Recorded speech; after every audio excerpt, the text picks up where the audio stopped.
Fashionistas, it's Nicole, personal stylist to pageant contestants and women executives. Today I'm going to be recapping my favorite looks from the Miss Grand International 2025 Sash Ceremony. Now, the Sash Ceremony for any pageant is very important because it's the contestants' first official time on stage, and it's really the first impression that people get of you and your stage presence. So it's very important to capture things like fashion, making sure that you're confident, as well as branding and making sure that your wardrobe is a true reflection of you and how you would present yourself as a queen, especially on stage. So these looks are in no particular order, and I will be describing some things that not only made these my favorite looks, but that you yourself, if you are a pageant contestant, can take away from these looks and use as inspiration for your next pageant when it comes to the Sash Ceremony portion, if there is one. So here's my list. So first up, we have Argentina. Now, what really made this a standout gown was the embellishment on it. It was super intricate, and that coupled with the beautiful different various shades of green and the pattern within the gown and the 3D neckline made this an absolutely gorgeous, glamorous look.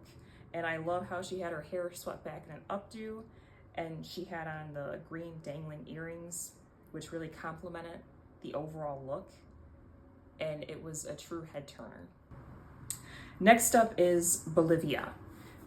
What made this a true head turning look and why she made my list was, again, the embellishment and the gown. It's a black gown and it looks like it has gold embellishment.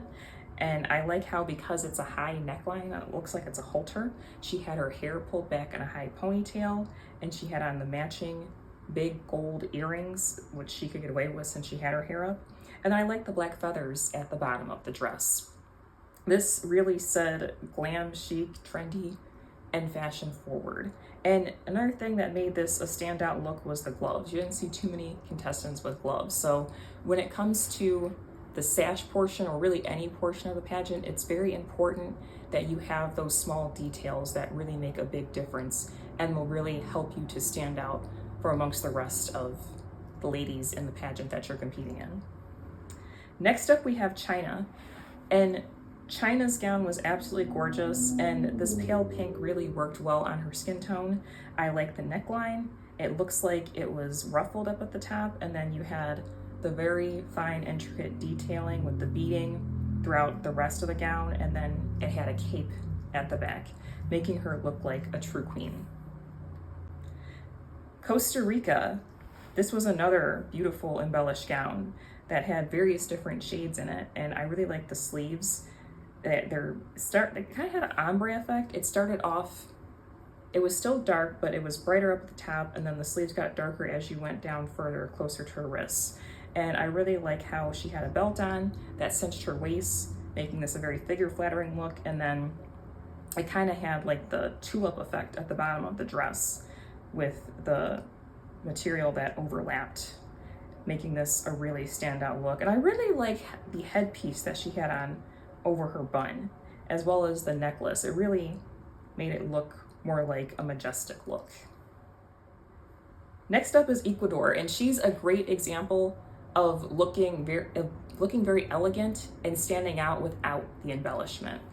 She shows us that you don't always have to have on an embellished, bedazzled gown to truly make a statement and turn heads and stand out above the rest. Her color did it for her. It's a very vibrant orange, and the silk really enhanced the color of the gown. And I really like the bodice part of the gown, how it looks like it's I'm gonna say an overlap. And then the back of the gown also has that same effect on it as the bodice part. And then there's a rhinestone underneath the overlap part of the gown, and it wraps around the waist, really making this a very figure-flattering gown. And it's an overall very regal, stunning look. Next up is El Salvador, and this is a typical Sash Ceremony look that you would see for MGI. However, what really made it stand out for her was the color. It's like a lime green, almost a super light green, and it looked really good up against her skin tone.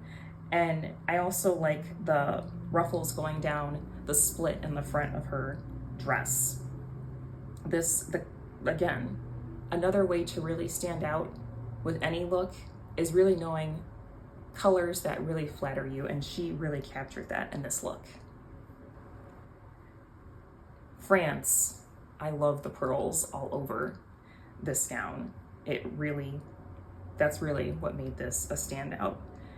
And it really just looked very classy, elegant, and ladylike.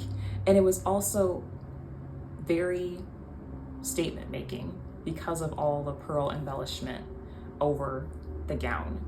And it really did a great job of capturing her brand, which appears to be very elegant and chic. Ghana, again, another embellished gown, but this one is embellished differently. Instead of embellishment being literally in every square inch of the gown, it's strategically placed all over the gown, and it kind of has like a nude effect. And then I really like the rhinestone tassels on the sleeves and the high neckline that's bedazzled, really making this a great look, and she really shined on stage. India's gown was a beautiful pastel light lilac color, and it had beautiful embellishment all over it. I really loved the contrast of the more metallic pastel-like embellishment in the center paired with the darker embellishment, and I like the feathers along the split. This was a very eye-catching gown, and it really caught the lighting on the stage very well. Next up is Malaysia, and this gown has that shattered glass effect, which seems to be very popular in pageantry. I saw that a lot this year in pageantry, but what really made her gown stand out above the rest of the gowns that I've seen like this was the color. It's like a almost metallic or neon green, greenish yellowish shade, and I really love that effect spread all over the gown and the rhinestones on the neckline, and I like the sheer sleeves and how up the top where the shoulder is and at the bottom closer to her wrist you still have that shattered glass effect. And I really like how she paired this look with the cuff earring and her hair pulled back so that way all the attention is on the accessory, the earrings that really perfectly complement the gown that she has on. Netherlands, and she's a great example of how you don't always have to wear a long gown to really stand out. She has on a cocktail dress, and she really made a statement when she was on stage with this cocktail dress. It's embellished all over, and it has the matching cape, and it has a high neck, and the embellishment was just absolutely gorgeous. And I love the tassels at the bottom and how she has it paired with the embellished drop earrings. It was a very well coordinated, classy, standout look. Next up is Paraguay. And this kind of reminds me of old Hollywood with the strapless gown and the white ruffled boa that has the train at the back. And I really love the statement necklace and the statement earrings. And this is another prime example of a simple yet elegant look that does not have all the embellishments on it, but gives you a great example of how, if you don't want to go with an embellished gown, how you can really make a simple gown pop with the accessories. Puerto Rico, this is another example of a beautiful embellished gown. And again, as was the case with other gowns that I've captured in this video that were embellished, what really made her embellished gown stand out above the rest that you saw within this particular competition was the color, as well as the way the beading was strategically placed all over the gown. There was a color block situation going on here. It was hot pink in the center, and then everywhere else it was lighter pink, and then it appeared as if it was more of a metallic silver color up at the bodice, the top of the bodice part and on the straps, making this a gorgeous gown. It really caught the lighting well on stage. So next up we have South Africa. And this was an absolute standout head-turning look. It was a two-piece outfit, And I really love the coral color of this gown, as well as the other various different pastel shades that you see throughout the gown, and the coral cuffs. And I love how she has her hair tied back in a bun with the long embellished earrings. And I really love the beading structure and design within this particular outfit. It just was absolutely gorgeous. And she really stood out when she was on stage, and she really sent the message that she was ready. And she really said queen when she was on stage through her outfit. And last but not least, you have Spain. Spain is a prime example of an out-of-the-box, not your typical average ordinary Sash Ceremony look. She chose to wear a pantsuit, and it was a pantsuit that really worked for the Sash Ceremony, and it really stood out above a lot of the typical gowns that you see contestants wearing at Sash Ceremonies, particularly for MGI.